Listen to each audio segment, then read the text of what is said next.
girls there were in Warsaw were like me. I had a face full of freckles, teeth that were too big for my mouth. But I was busy. I was telling stories to my dolls. They were just like me. They were Jewish girls. They're all dead. They're all dead. He didn't let one of them live. Eat one way or another. He got rid of them. And it was something that stuck with me until today. And then I grew up a little bit. President Roosevelt died. He was President of the United States since I was born. And he died. People cried in the street. They were so upset. They didn't know who was going to be president. They never heard of Harry S. Truman. And he turned out to be after that, we had the state of Israel born in 1948. And I was very excited and enthused. I wanted to be a pioneer. I wanted to be just like them and help them fight whatever they had to do. My mother said no. She said, no, you're not going. And that was the end of that. I couldn't go, so I didn't go. But after that, I got married. I had 3 children. 2 of them are here, Sue and Nan, and 1 granddaughter, Emily. But I got married and raised children like everybody else.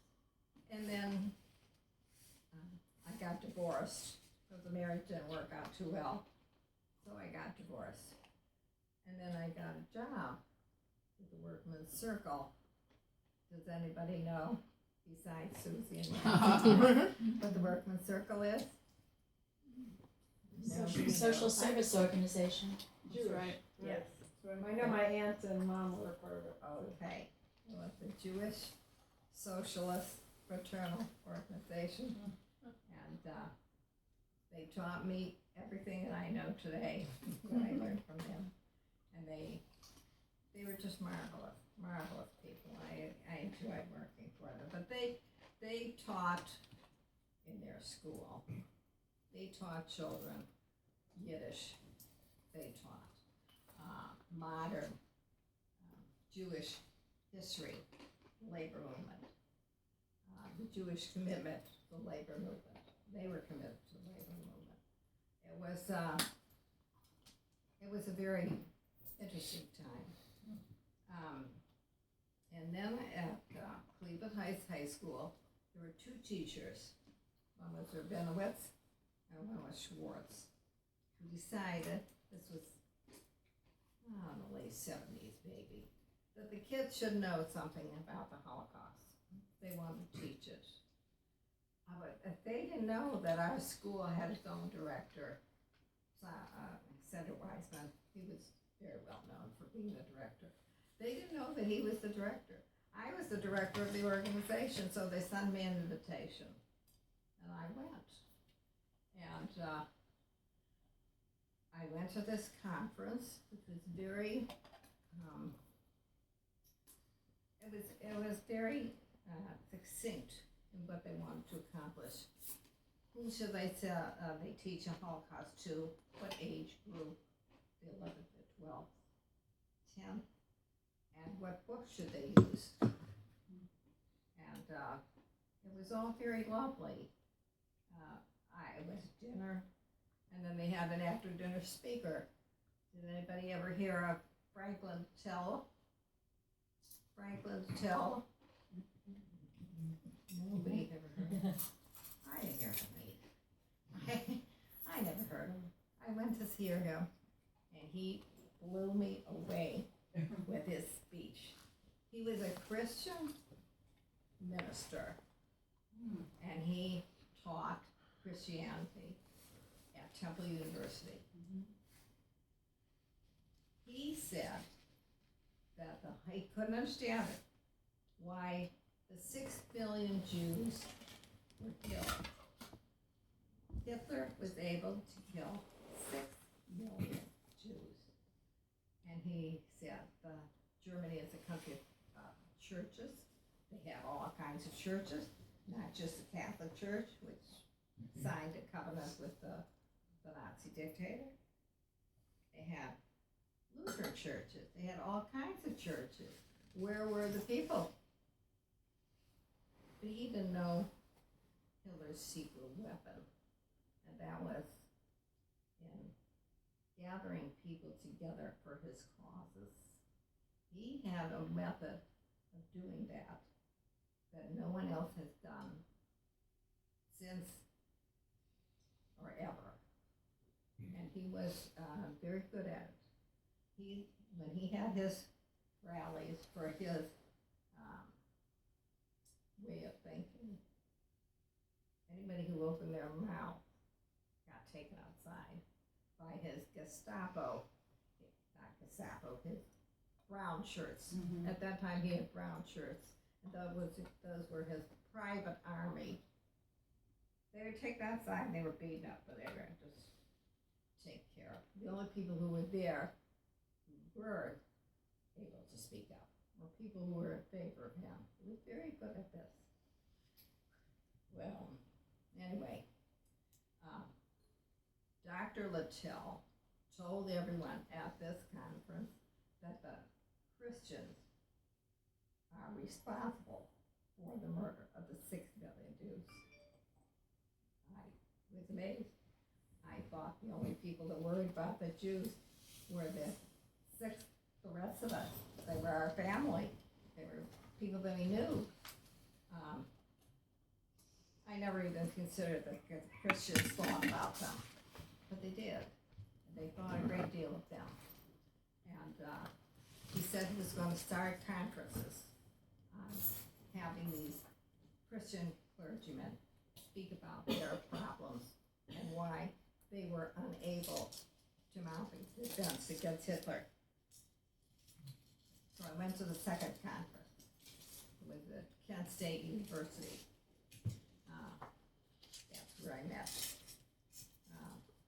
Mr. Sassoon, who was, I didn't know it at the time, he was a very excellent Jew, and he fought for the Israelis in the Israeli army. And he told me at that time, because I really didn't know, that Hitler had killed 1.5 million Jewish children. Of the 6 million, 1.5 million were Jewish children. I listened to his speeches, and I listened to the other speeches, and I listened to all the programs that they presented. They had movies of heroes that were astounding all over the world. And then we went to a big conference in Oxford, England. This conference at Oxford, by this time I paid attention to those remarks that were made by others. Eat, drink, and remarry, and so I did. I remarried Marilyn Cagin. And we went together. He said we should be on campus so we can be close to all the speakers, so we can hear everything that they say. I said, okay, sure. So he made the arrangements, and they were astounding. We were given rooms that the students occupied at Oxford University. It was a 4th floor walk-up. With a living room with a fireplace and 2 bedrooms for each of the students. Had 1 bed in it. And one room had a sink and a mirror, and the other room had a great big rope, huge, big, was tied up like this in a corner. And I said, well, what is that for? And he said, Fire. it's in case of fire. You throw it down, throw yourself down after it. I don't know what to do with.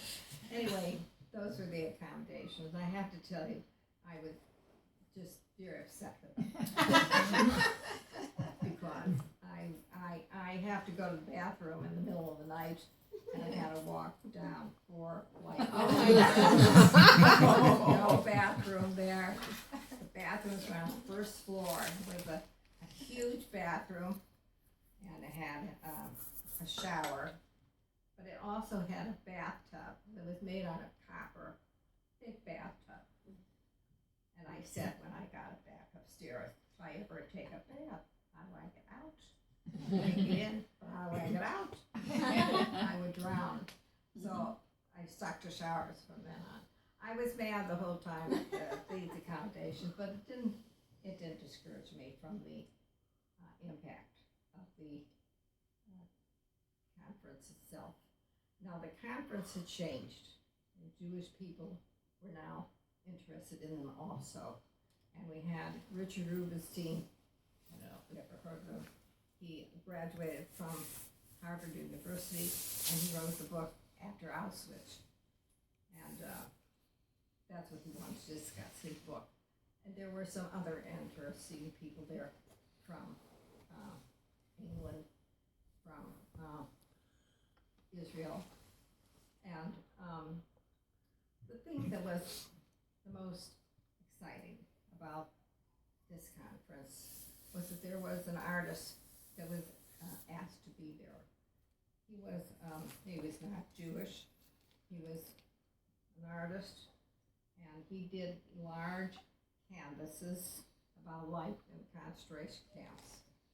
And I went through the whole thing very slowly, and one picture in particular appealed to me.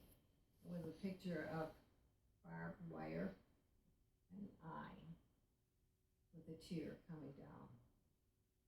And it wasn't an identifiable eye.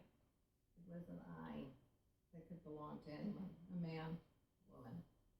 And he thanked me for going through his gallery, because I was one of the few who even went. Most of them didn't want to go. I was very upset with what I saw in the gallery. And that evening when we got together for cocktails and dinner, what have you, we were standing in line, and I don't know what happened. I just started to cry, and I said, why did they kill all the Jewish children? Why did they kill 1.5 million Jewish children? It just didn't want to appeal to me somehow. I couldn't get it through my mind. And this man standing next to me was a priest from France. And he said, he cried too. He said, I don't know. We saved as many as we could. And he and I stood there and cried together for the rest of it. The only other conference that I want to mention is the one that was held in Cleveland, Ohio. It was in March, and I'm usually here in March. I don't like to go home so early. And Harry said, what do you want to do? We want to go. It's in Cleveland. It's at a hotel downtown. So I said, all right, we'll go. And I went home early, and I got myself together, and we went downtown to the conference. And the one that was there was a man who was embarrassed to tell us that he was a Christian minister. He had administration that was far from Germany, but he had a father who was a Nazi. And he asked his father at one point, what did you do for the Nazis when they asked you to? and he said they asked him to write his estimate of what it would take for a regular man, slave, to eat, how little they could feed him until he died. They would have to replace him with somebody else. And he was so appalled by this task that his father had to perform, wanted to perform for the Nazi government, that he himself decided to become closer to God. Maybe he could figure out how things might be different for his family. They didn't have to rely on his father's terrible reputation. And when he spoke, I got the idea for writing my book, for writing the story. It's a story of a young man who's born in Germany, raised in England, and he becomes Jewish. He meets a Jewish girl and falls in love with her, and eventually becomes Jewish. And what happens to him? And what happens to the rest of them? All of the rest of them for the war. That's the story of the book. And that's it. Thank you very much. Anybody have any questions? Any questions? Do you know who the artist was? No, I can't remember his name. It's so long ago. The conference was so long ago, perhaps 25 years ago. I can't remember his name. He was a young man, and he painted these pictures. Another picture that he did there that I remember was a young girl who was sitting on the ground, and Nazi officers all around her laughing. And that was the picture. And you could make up your mind as to what they're laughing at. Yes.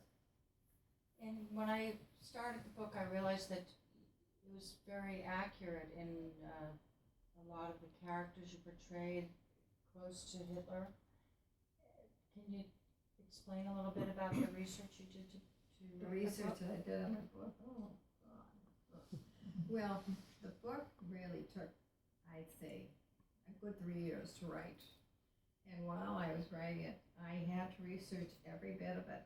And I had some books, and I got some books, and I got pictures from some of the books that I obtained from the library. At every step, I was doing research, and that's another thing that's true about the book. It has in it all of the, or almost all, of the atrocities that Hitler committed. Very gently, but they're there. And they give you the concept of what it was like to live during that period. Anything else? Where did you live when the war started? What? Where did you live? You, You were in Cleveland when the war started? yes. I was in Cleveland. The other girls were in Warsaw, Poland. How did you know them? I didn't know them. Oh, that was just in your imagination. Yes, none of them lived. They couldn't have lived. They were too young to work, and they weren't old enough to do anything with. But at They your got age, together. You But they were didn't know that they No, died. Okay. The woman that was in his inner circle, the one that was part of his propaganda, I can't remember her name now. Does anybody remember her name? right. Yeah, Yes, the right movie, style. The one who wrote movie, propaganda movies for him? Yeah. Wife of style. She's a real person. They're Yes, all- I know. she's- Do you think she was a Nazi? Yes. Yes. Yes. Oh, yeah. Because there's a lot of literature about her, but Oh, yeah. She was definitely a Nazi. She was in Boys in the Boat. Yeah, boys. Yeah, that's how I read it. that's what I Yeah. first read into her. my personal interests are very political. I'm very active in the League of Women Voters and very active politically. And I read the book, and all I could think about was Donald Trump. And I really am very fearful because I see him, especially. I forgot about how Hitler began to get started and how he got people on his side. And it was through fear. It was through physical fear, it was through emotional fear, it was through employment, it was through all of those ways before he even started to deal with the Jews, just getting people to support him. And that's where Donald Trump is going. And when you look at the audience that surrounds Donald Trump when he's speaking, they're mostly white and mostly white men, many probably who might be disenfranchised right now economically. I don't really know. But I just could not stop reading this, fearful, not just for the world, but for our own United States and the freedoms that we cherish. That's what we have to deal with. I just wanted to say that Hitler was very good at his ability to recruit people, but so good. He had to make a switch sometime in his career when the brown shirts would not be necessary anymore. They were men that were hired, and he paid them. This was when people weren't working and they needed jobs. He paid them to be in his army. And then he wanted to switch to the regular army. And he had this problem, a terrible problem. That's one of the things I left out. He killed them. He killed the brown shirts? He killed the brown shirts. Really? Yes. He killed the leadership of the brown shirts personally With his own? with his own gun.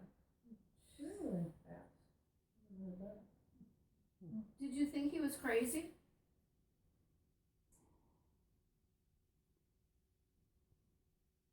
You know, that's really a hard question to ask.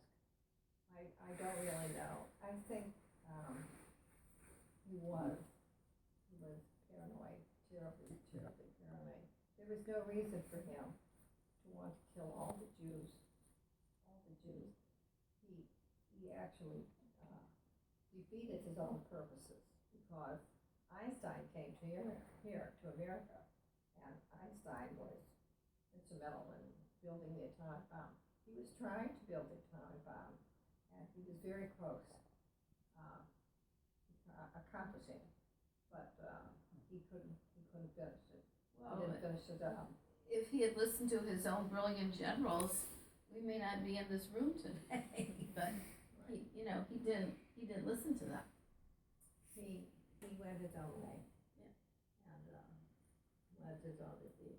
Yeah, it's interesting. In the last month or so, there's been several articles on Putin and his relationship with Jewish families when as a child.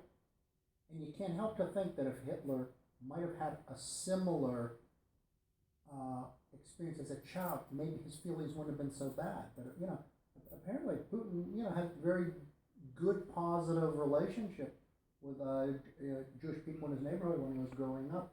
That he really doesn't seem to have the animosity at all to the Jewish population compared to prior Russian leaders. Yeah. That's And interesting. there's Stalin and his deadly attitude Yeah. with the Jews in the Soviet Union.